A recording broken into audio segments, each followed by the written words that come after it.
Ça y est, on y est. C'est jour de match entre l'Olympique de Marseille et le Paris Saint-Germain pour les huitièmes de finale de la Coupe de France. Et ce soir, on doit s'attendre à un match d'hommes. Plus que quelques heures avant le coup d'envoi, OM-PSG, ça doit être un match pour les bonhommes. Cette saison, il est fréquent d'analyser les prestations olympiennes sur le prisme des choix de leur entraîneur, à qui reviennent logiquement les glorioles et les critiques le plus clair du temps. Mais ce soir, on doit s'attendre à un match d'hommes, un match pour les joueurs, une rencontre parmi celles qui révèlent les caractères et affirment les personnalités, au point de déchaîner les passions dans un sens comme dans l'autre. Les premiers conseils que je peux donner, les premiers conseils, c'est de ne pas hésiter à mettre le pied et leur faire craindre les duels.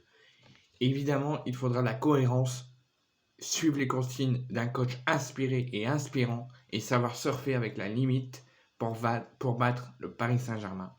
Ce que n'avait pas su faire Samuel Gigot au Parc des Princes.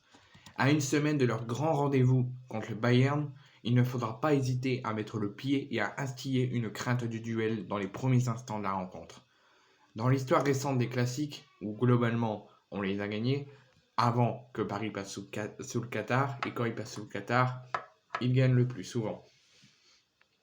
On cite toujours le tacle rageur de Lucho dès le coup d'envoi du match, où l'Argentin et ses coéquipiers avaient su se montrer à la hauteur du Classico.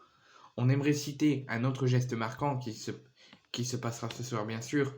Il n'est pas ici question de négliger l'importance technique et de la justesse technique d'un tel rendez-vous.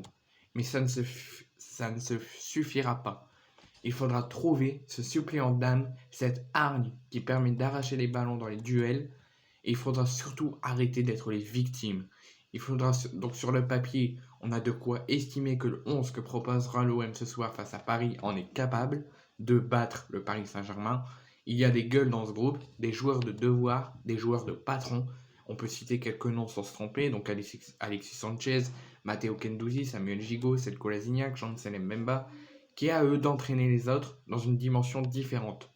Parfois, la différence est trop grande, mais cette saison, les joueurs doivent être convaincus qu'on peut gagner et qu'il faudra arrêter d'être des victimes expiatoires sur l'autel des milliards du Qatar. Ce soir, ils seront 11 contre 11. 11 bonhommes contre 11 starlets.